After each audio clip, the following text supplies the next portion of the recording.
Richard Mille McLaren. Alam mo kung magkano lang naman to? Sa original price ha, umaabot to ng 58 million pesos. McLaren F1. Carbon to mga master. Daytona Everose Gold, pangmalakasan. Ito naman yung Patek Philippe Aquanaut Travel Time. Ang ganda rin na ito. Napakaganda, napaka-solid oh.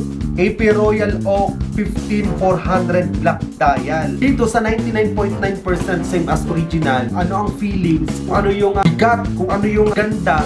Same with the original. Master Choi.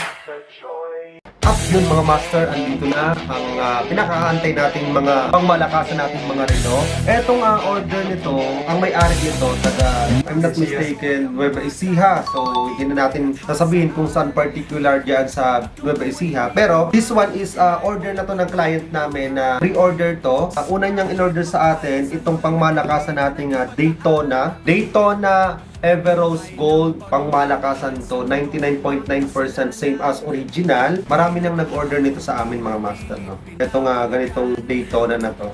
Sukatin natin. Ganito, oh. Tapos syempre ito naman mga master, pangmalakasan. First time ko nakahawak ng ganitong klase ng Audemars Piguet na napakanipis. Manipis lang pala itong mga master kasi mostly may mga nahahawakan ako na medyo makapal. Yun yung mga steel din yung bracelet. But this one is silicone rubber ang bracelet nito. Uy, ganda sa fit sa kamay oh. Napakaganda, napaka-solid oh.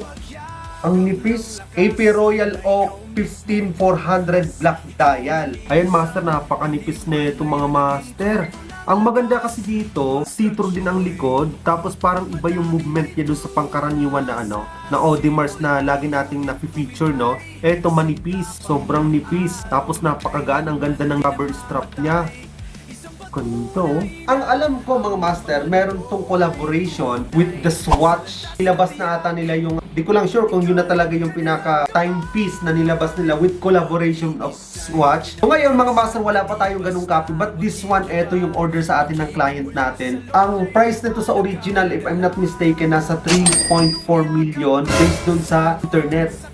Pero grabe mga master, hindi ka gagastos ng ganung kalaki dahil dito sa 99.9% same as original, kung ano ang pakiramdam, kung ano ang feelings, kung ano yung bigat, kung ano yung ganda, same with the original. Okay? Shout out dun sa iyo master sa may order sa akin nitong dalawang timepiece na to. Napakaganda, napakalupit mo pumili. Okay? Ipapadala na natin to bukas sa LBC. At eto naman, etong pangmalakasan natin Richard Mille. Eto naman is order sa akin ng client ko. Si madam na taga dyan sa part ng Mindanao, no? Kung nanonood ka po ngayon, andito na yung isa sa mga order ninyo. Kasama yung mga real gold. Pakiantay lang po muna. Bago namin ito ipapadala, antayin ko muna yung real gold na order ninyo sa amin para isahan na lang po yung deliver dyan sa inyo. But bago natin ipa-deliver, habang inaantay natin yung other order mo sa amin, siguro mga 6 pieces or 7 piraso ata yung in-order mo sa akin. I-feature ko muna dito sa vlog natin. Ito yung Richard Mille McLaren. This is a Richard Mille RM 50-03 McLaren F1. Carbon to mga master, napakagaan. Yun mga master oh. Ang dami ko nang hinawakang mga Richard Mille. May mga carbon talaga. This one talaga is magaan talaga siya. Kung napapanood nyo yung mga na-features namin ng nakaraan na Richard Mille na mga titanium, tsaka yung mga steel, medyo mabigat yun. But this one, since carbon to mga master, napakagaan. Tapos ang ganda rin ng strap niya. Ang ganda rin ng mechanism niya sa loob. Ayan yung dial niya. Yung complication niya, napakaganda. Pati sa ilalim, ayan o, pati yung machine sa ilalim, ang ganda rin. Solid oh. Nashock ako mga master, grabe. Alam mo kung magkano lang naman to? Sa original price ha, umaabot to ng 58 million pesos. Grabe. Ano ka? Nabigyan ng maleta?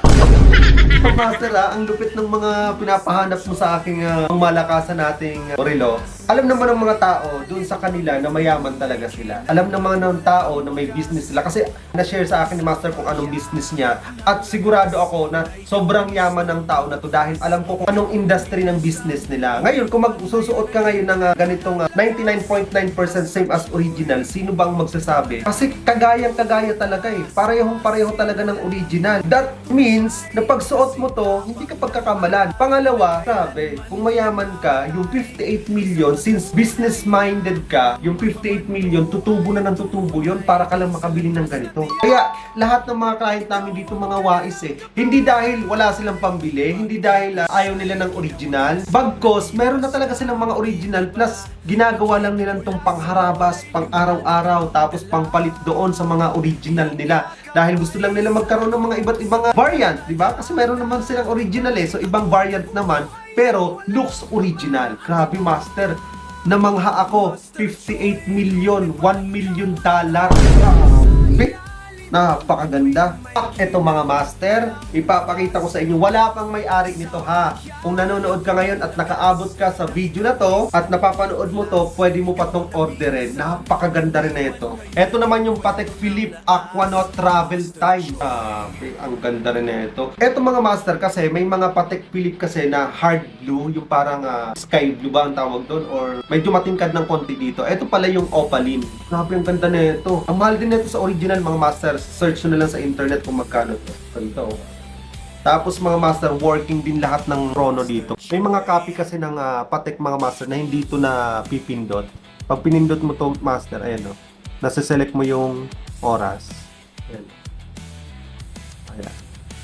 Parang time travel ito. Ito yung parang GMT ata, if I'm not mistaken. Tapos may months. Solid yung machine, no? Kahit itapat mo to dun sa mga nakikita nyong copy na mga Patek, talagang angat. Angat na angat. 100% napakaganda. Kahit pukpukin mo to ng martilyo, hindi to mababasag. Huwag mo lang tatamaan. Solid. So, ayun lang. Meron tayong 4 na na-flex ngayong araw na to. At dun sa may order sa akin ng McLaren, antayin nyo po yung other na pinakustomize ninyo dahil real gold po yun. Kaya medyo huli siya ng dating dito. So, nauna yung McLaren natin. Okay? So, paano ba yan, mga master? Panibagong araw, Master Titan! Panibagong relo.